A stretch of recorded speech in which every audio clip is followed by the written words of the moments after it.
Hello दोस्तों, welcome back to my channel Drishti's classes, जहां हम रोज़ कुछ नया सीखते, समझते और जानते हैं। हमारी क्लासेस इधर इकोनॉमिक्स की चल रही हैं, जिसके प्रीवियस वीडियोस आपने देख रखे होंगे, होप सो, और आपको पसंद आए होंगे। तो आज अगर आपने स्कोप ऑफ इकोनॉमिक्स समझने के लिए चैनल खोला है तो आप बिल्कुल सही जगह पे और सही समय पर आए हैं। आज का हमारा टॉपिक है डिस्कशन का स्कोप ऑफ इकोनॉमिक्स, यानी इकोनॉमिक्स की वाइडनेस और कहाँ तक इकोनॉमिक्स फैला हुआ है इसकी हम बात करेंगे, या इकोनॉमिक्स को किस लेवल पे पढ़ सकते हैं, कहाँ तक पढ़ा जाता है, इसके बारे में बात करेंगे। तो शुरू करते हैं स्कोप ऑफ इकोनॉमिक्स। तो ये जो हमारा इकोनॉमिक्स है, प्यारा सा इजी सा कहानियों में तो इसके दो स्कोप हैं, मतलब दो कैटेगरी में इसको पढ़ा जाता है। एक होता है माइक्रो और एक होता है macro. Micro and macro. Micro जो होता है, इसका इस पर्टिकुलर नाम का मतलब होता है स्मॉल, या कह सकते हैं आप इंडिविजुअल। और ये जो शब्द है मैक्रो, इसका इस नाम का मतलब होता है लार्ज, या आप कह सकते हैं एग्रीगेट। माइक्रो एंड मैक्रो, ठीक है, दो स्कोप होते हैं इकोनॉमिक्स के, माइक्रो एंड मैक्रो। तो माइक्रो और मैक्रो थोड़ा बहुत तो आपको नाम से ही समझ में आ रहा होगा। माइक्रो मीन्स स्मॉल, यानी जब हम किसी छोटे एरिया की, छोटी बाउंड्री की स्टडी करते हैं, छोटे टारगेट की स्टडी करते हैं, किसी इंडिविजुअल की स्टडी करते हैं, कोई चाहे वो पर्सन हो, चाहे वो मार्केट हो, किसी की भी स्टडी करते हैं जो स्मॉल या इंडिविजुअल बेसिस पे हो, तो ऐसे इकोनॉमिक्स को माइक्रो इकोनॉमिक्स कहते हैं। वाइज वर्सा, इसी का ठीक अपोजिट मैक्रो होता है। जब हम होल सम की स्टडी करते हैं, सबकी स्टडी साथ में करते हैं, तो दैट विल कॉल्ड मैक्रो। एक छोटा सा एग्जाम्पल देती हूँ आपको समझने के लिए। जैसे क्लास में कई बच्चे होते हैं, है ना, तो जब हम किसी एक बच्चे की बात करते हैं, एक बच्चे पे ध्यान देते हैं, किसी एक पर्टिकुलर के ग्राफ की स्टडी करते हैं, तो वो कहलाएगा माइक्रो स्टडी। लेकिन हम जब पूरे क्लास की या पूरे स्कूल की या पूरे कॉलेज की स्टडी करेंगे और उनका ग्राफ बनाएंगे, उनकी स्टडी करेंगे, उनकी परफॉर्मेंस देखेंगे, तो ऐसी स्टडी को मैक्रो स्टडी या मैक्रो कह सकते हैं, इंटरप्रिटेशन कहेंगे। तो this is about micro and macro. अब इकोनॉमिक्स के टर्म में माइक्रो और मैक्रो का मतलब समझते हैं। तो इकोनॉमिक्स में हमने हमारी आपने पिछली वीडियोस देखे होंगे, तो उसमें हमने इकोनॉमीज की बात की है। इकोनॉमी क्या होता है, what are the economic activities क्या होते हैं, थोड़ा सा मैं यहाँ पे रिकॉल करा दे रही हूँ। तो इकोनॉमी वो जगह होती है जहाँ पे इकोनॉमिक एक्टिविटीज़ परफॉर्म की जाती हैं। तो इकोनॉमिक एक्टिविटीज़ क्या, बेसिकली जो मनी से रिलेटेड हो, जिसका इकोनॉमिक टर्म हो, फाइनेंशियल हो, वो इकोनॉमिक एक्टिविटीज़ होती हैं। तो इकोनॉमिक्स में हम जनरली स्टडी मार्केट की करते हैं, पूरी इकोनॉमी की करते हैं। तो जब हम पूरी इकोनॉमी की स्टडी करेंगे, यानी किसी बड़े एरिया की स्टडी करेंगे, जैसे आप मान लेते हैं कोई एरिया उठा लेते हैं, जैसे लखनऊ एक शहर है, सब जानते हैं उसके बारे में। तो लखनऊ में अगर हम पर्टिकुलर बात करेंगे कि कबाब मार्केट, भाई कबाब लखनऊ के फेमस हैं, तो कबाब अब हमें खाना है, तो किसी भी कबाब इंडस्ट्रीज में जाएंगे तो पर्टिकुलर हम कबाब की स्टडी करेंगे, तो वो क्या कहलाएगा, माइक्रो इकोनॉमिक्स। लेकिन हमको पूरे सिर्फ लखनऊ के पर्टिकुलर एरिया की स्टडी करेंगे तो वो माइक्रो में आएगा। लेकिन पूरे देश में कहाँ कबाब मिल रहे हैं, या पूरे वर्ल्ड में कहाँ कबाब मिल रहे हैं, पूरे लखनऊ में कहाँ, मतलब जब हम बड़े एरिया की स्टडी करेंगे, टोटल की स्टडी करेंगे, तो वो कहलाएगा मैक्रो इकोनॉमिक्स। तो हम देखते हैं कि क्या चीज़ें माइक्रो में आती हैं और क्या चीज़ें मैक्रो में आती हैं। तो माइक्रो में जब भी हम स्टडी करेंगे तो कि डिमांड कैसे होती है, यही सब आएगा, डिमांड, सप्लाई, जो आगे चल के हमारे पर्टिकुलर चैप्टर्स बनने वाले हैं। डिमांड, सप्लाई, कंज्यूमर्स बिहेवियर, कि कोई कंज्यूमर मार्केट में कैसे बिहेव करता है। तो देखिए, डिमांड भी स्टडी करेंगे तो किसी पर्टिकुलर मार्केट की, पर्टिकुलर इंडिविजुअल की करेंगे, सेम सप्लाई के साथ भी है। कंज्यूमर की भी जब स्टडी करेंगे तो किसी पर्टिकुलर एक टाइप के कस्टमर की स्टडी करेंगे।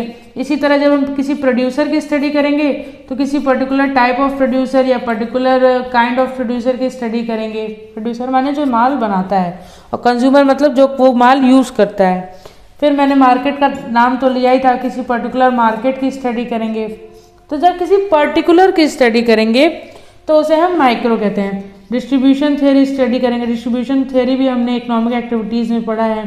आप इसका अगर आपको डीप इंफॉर्मेशन चाहिए तो आप पिछला वीडियो आप इस क्लास के बाद ओपन कर लीजिएगा, आपको उसका ब्रीफ नॉलेज मिल जाएगा इकोनॉमिक एक्टिविटीज़ वाली क्लास में। तो डिस्ट्रीब्यूशन थ्योरी, तो ये सब जो है ये किसी के ना किसी particular event, particular area, particular person, particular market की होती है, इसलिए इसे माइक्रो इकोनॉमिक्स की कैटेगरी में रखा गया है। मैक्रो कहा जाता है जब पूरी इकोनॉमी की स्टडी होगी, पूरे एग्रीगेट की, टोटल की स्टडी होगी। जैसे अगर हम कमाएंगे, उसकी मेरी इनकम की स्टडी हो रही है तो वो माइक्रो में आएगा, लेकिन पूरा देश क्या कमा रहा है उसकी स्टडी मैक्रो में होगी। तो फर्स्ट हो गया हमारा जैसे नेशनल इनकम हो गई, जब अगर नेशनल इनकम की स्टडी करेंगे तो वो मैक्रो में आ जाएगी। और क्या मैक्रो में आ जाएगा, जैसे मान लेते हैं कि किसी भी नेशन में क्या उनकी इकोनॉमिक पॉलिसीज चल रही हैं, जब उनकी स्टडी, अब इकोनॉमिक पॉलिसीज चलेंगी तो पूरे देश के लिए चलेंगी, किसी पर्टिकुलर मार्केट के लिए या किसी पर्टिकुलर बंदे के लिए तो चलेगी नहीं, चलेगी तो सबके लिए बराबर रहेंगी। ये इकोनॉमिक पॉलिसीज क्या हैं, बेसिकली चार इकोनॉमिक पॉलिसीज होती हैं, जिसके बारे में हम आगे चल के ब्रीफ में, डिटेल्स में और एकदम एक एक अच्छे से समझ के पढ़ेंगे। इकोनॉमिक पॉलिसीज़ का मैं नाम बता दे रही हूँ ताकि आपको क्लियर रहे, आपको कन्फ्यूजन ना हो। तो एक होती है हमारी फिजिकल पॉलिसी जो बजट से रिलेटेड होती है। दूसरी होती है मॉनेटरी पॉलिसी जो आरबीआई तय करती है। तीसरी होती है इंडस्ट्रियल पॉलिसी जो ट्रेड इंडस्ट्रीज़ वगैरह उनमें चलती है। और लास्ट होती है एग्जिम पॉलिसी जो एक्सपोर्ट इंपोर्ट पॉलिसी होती है हमारी, जो basically foreign exchange, foreign market से डिसाइड होती है।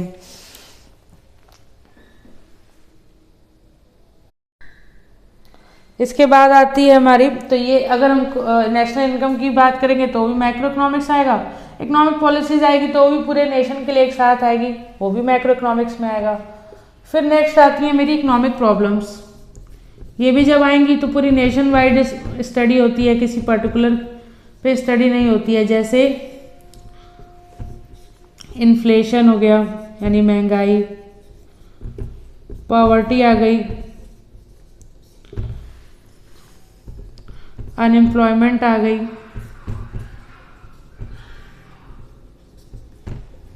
रीजनल इम्बैलेंसेस हो गए,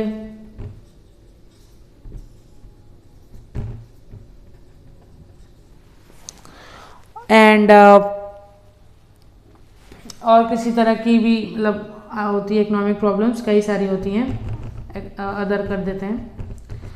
इन्फ्लेशन माने महंगाई हो गई, पॉवर्टी माने गरीबी हो गई, अनएम्प्लॉयमेंट मतलब लोगों के पास काम नहीं है, रीजनल इम्बैलेंसेस मतलब कोई क्षेत्र बहुत ज़्यादा विकास, बहुत ज़्यादा डेवलप कर गया और कोई एरिया एकदम डेवलप ही नहीं कर रहा, यानी रीजन्स में इम्बैलेंसेस हैं। फिर एक टर्म आता है पब्लिक फाइनेंस, इसके बारे में भी हमने इकोनॉमिक एक्टिविटीज़ वाली क्लासेस में बहुत अच्छे से जाना है कि पब्लिक फाइनेंस क्या होता है, तो वहाँ पे हम इसके बारे में पढ़ सकते हैं। ये तो हमारे नेशन वाइज हो गई, लेकिन अगर कुछ इंटरनेशनल वाइज भी हो रहा है तो वो भी मैक्रो इकोनॉमिक्स में आएगा। कोई भी वर्ल्ड के फाइनेंशियल ऑर्गेनाइजेशन है, जैसे हमारे कौन है वर्ल्ड के फाइनेंशियल ऑर्गेनाइजेशन, वर्ल्ड बैंक है, IMF है, इंटरनेशनल मॉनेटरी फंड, ठीक है, तो इससे भी कोई रूल रेगुलेशन आएगा तो वो भी मैक्रो इकोनॉमिक्स में आएगा। वर्ल्ड ट्रेड ऑर्गेनाइजेशन है WTO, और भी ऐसे ऑर्गेनाइजेशन है जैसे UNCTAD है, सार्क है, ये सब जितनी भी चीज़ें हैं जो इकोनॉमिक्स रिलेटेड है, यानी बिजनेस से रिलेटेड, फाइनेंस से रिलेटेड है, मनी से रिलेटेड है और नेशन वाइज या इंटरनेशनल किसी भी ग्रेड पे लार्ज लेवल पे हो रही हैं तो उनको मैक्रो इकोनॉमिक्स में शामिल किया जाता है। तो this is about scope of economics in very short and simple way.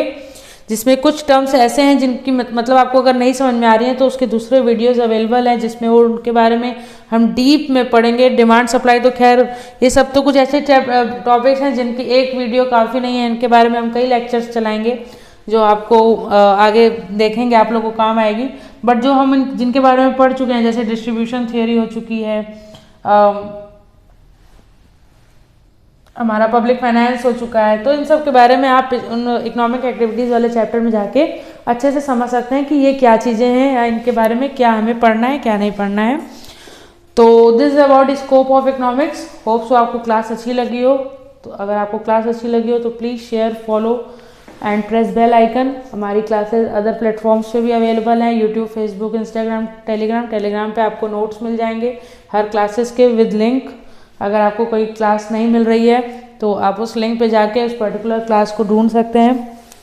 हाँ, या हमारे किसी भी सोशल मीडिया चैनल पे जाके आप किसी भी पर्टिकुलर क्लास को ढूंढ सकते हैं, सबका अपडेट आपको वहाँ मिल जाएगा। तो मिलते हैं नेक्स्ट क्लास में, तब तक के लिए स्टडी वेल।